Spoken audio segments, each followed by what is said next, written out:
Hello guys! Welcome back on my YouTube channel, Lucy Vlog. Hello sa mga kakusinera ko dyan ngayong Ramadan. Dito naman tayo guys ngayon sa ating kusina. At yan guys, nakikita nyo guys ay magluluto tayo ng potato bajinja meat. Ayan guys ang ating mga sangkap. Siyempre may meat tayo, giniling. Meron tayong potato, meron tayong eggplant o bajinja in Arabic. Of course, meron din tayo pong bagdunas, may tomato, may onion, and ating garlic.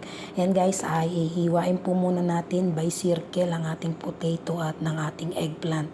Then tayo ay mag-i-start sa pagigisa o pagluluto ng ating menu today. Ito lang po ay isa pero napakarami ko po ngayong menu ang gagawin. Yan guys, stay tuned lang po until matapos po ang ating video.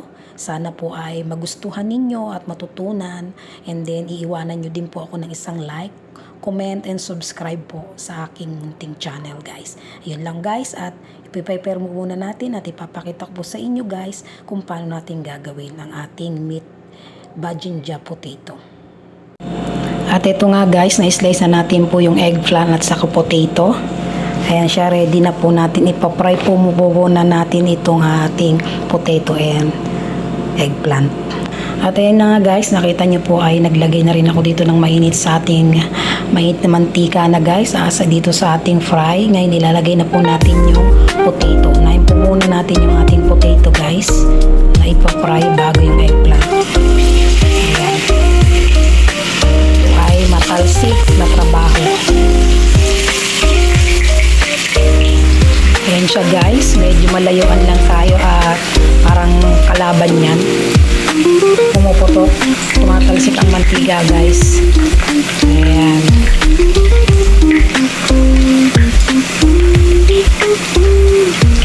Hinaan lang din po ang apoy guys at para hindi natin masunog. Ganyan lang po, papupulayin lang natin ng kaunti guys ang potato. Dahil ito guys ay i-oven naman natin. Maluluto dito sa oven guys kung nilagay natin. Ayan. Ayan, gantong style lang po, gantong kulay lang ay pwede na natin hanguin guys. Ayan. Lagyan na natin sa tissue para matiktikan yung mantika. Ayun po. Ayan, hinahinaan lang ang apoy para hindi siya mabigla o masunog. Then, hindi rin matalsik. Kaya ito po, nahango na natin yung first batch. Ayan, ganyan lang ang pagkaluto. Then ito na po yung second batch, nilagay na natin. Ayan ang ating potato. Ayan, baligtad na po natin.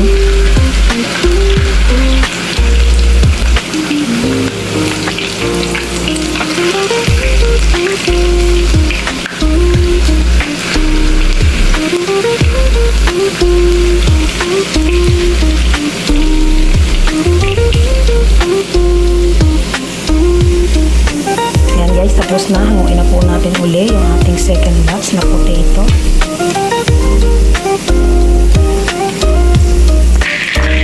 Ayan, lagay ko na po yung eggplant. Isang another na matalsik.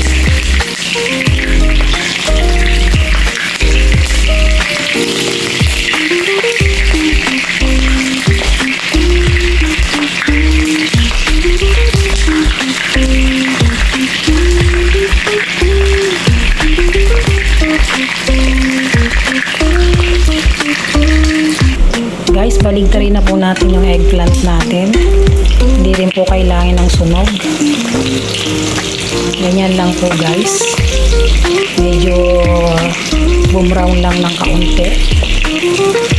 Dahil ayaw nila rito ng sunog. Kaya ganyan lang. Para bang half cook lang. Kasi guys, wag po ay mag-alala at ito po ay i-oven natin. Gusto lang nila guys ay pinipirito nila. Pipirito muna bago i-oven tong eggplant and potato. Ayan. Hanguin na po natin para matiktik sa mantika. Ayan.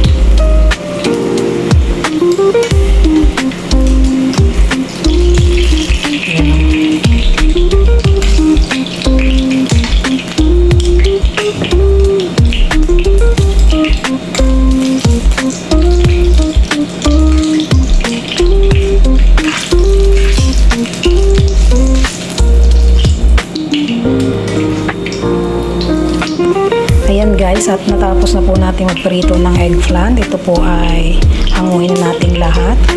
Dito guys ay pwede na rin natin paggisahan ng ating bawang at sibuyas, yung sangkap na ilalagay po natin. Ayan siya guys, tapos na natin prituhin lahat. Mag-start na po tayo naman sa ating paggigisa. Dito pala guys, yung ating pinagprituhan, dito na rin po tayo mag-gisa ng ating bawang at sibuyas. Ayan po guys, ay pinagsabay ko na po yung ating bawang at sibuyas at mainit na po sobra itong ating mantika.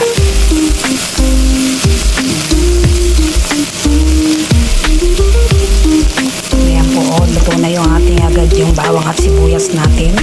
Susunod po natin dito guys yung ating tomato. Ayan po, nilagay na natin yung tomato.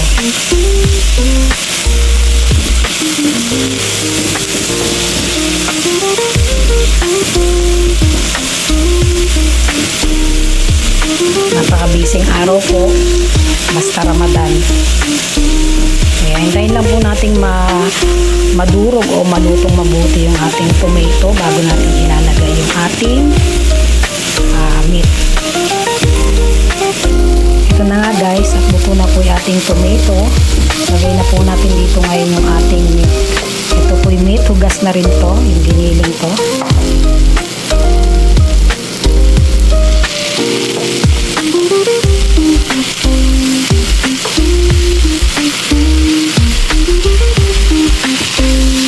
Ayan po.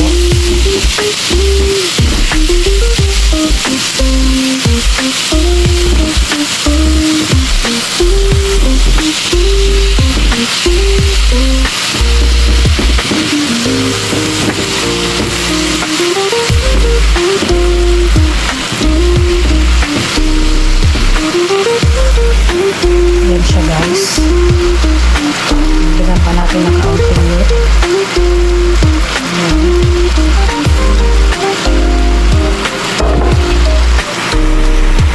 At ayan guys, habang sinasangkot siya po natin para mas maging juicy yung ating lumabas yung lasa ng ating meat ay pwede na po nating lagay yung mga panimpla natin pangpalasa tulad po ng paprika. Ayan.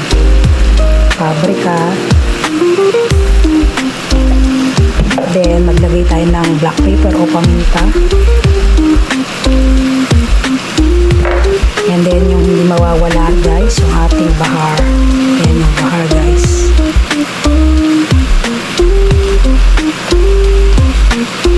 Mga pangpalasa dito sa Arabia na hindi mawawala sa pagluluto. Sa atin naman sa Pilipinas ay pwede naman natin lagyan din ng paminta, paprika, and then yung magic sarap kasi wala namang bahar sa Pilipinas. Ayan lang po guys, ilutuin natin mabuti yung meat para lumabas pa yung aroma niya, yung maging juicy pa yung karne. Ayan.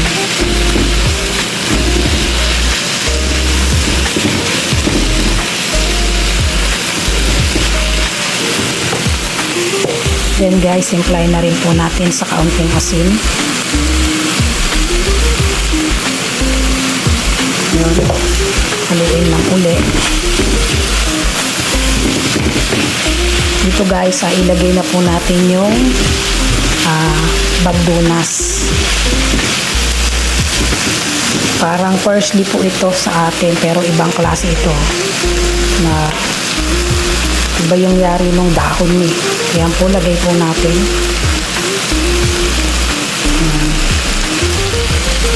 Then, haluin lang din po uli. Then dyan guys, pwede nyo pong timplahin kung sakto na po sa yung lasa. Yung timpla. Ayan, ready na po yan. Pwede na po siyang hanguin. Ang luto na yung ating meat. Ayan. Then guys, ang susunod po natin dito guys, yung ating tomato sauce. So guys, yung tomato sauce.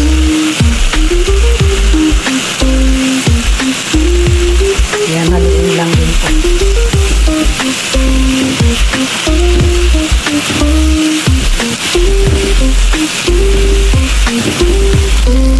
Ayan na nga guys, ang pagkaluto ng ating meat.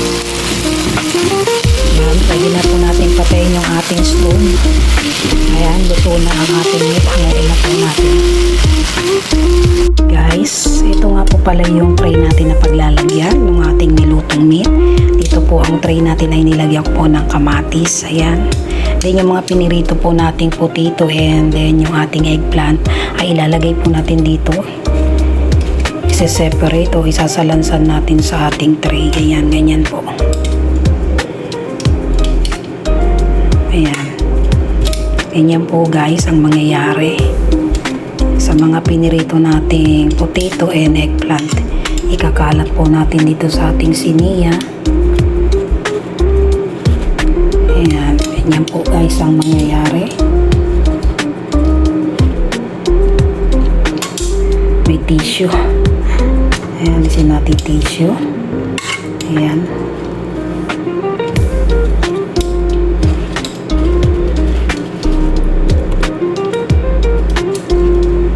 Ayan po guys ang ating bajinja egg potato meat.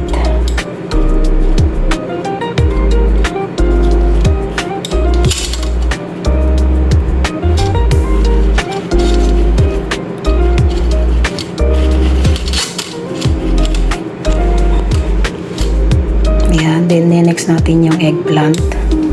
Ganun lang din po ang paglagay.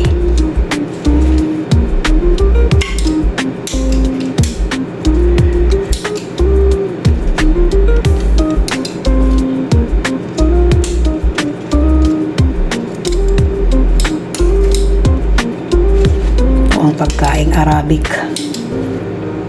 Arabian food.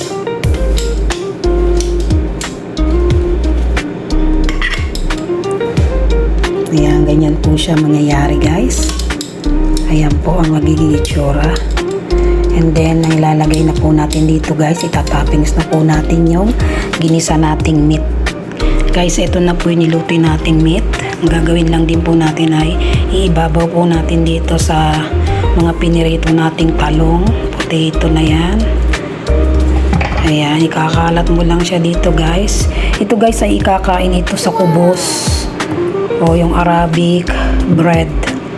Pakita ko sa inyo guys yung Arabic bread. Yan. Pagkain nila dito ay hati-hatiin nila guys yung kanilang Arabic bread. Then isa parang ididip nila dyan, ganun pag kakainin nila rito. Yun ang magiging, kung sa Pilipinas ay para tong ulam, ito ay guys ay dito parang merienda lang to eh. Ayan po. Nilagay na natin lahat guys yung ating meat na niluto. Ayan.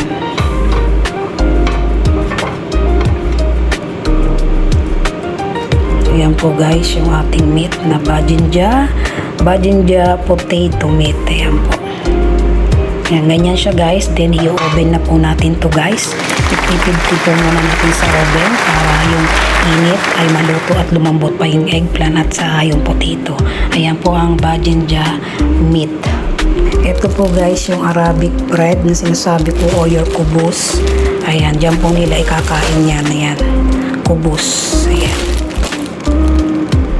Guys, ayan na po, natapos na natin i-oven yung ating meat and potato, bajinja. Patayin na po natin. Ayan siya guys, hanguin muna natin.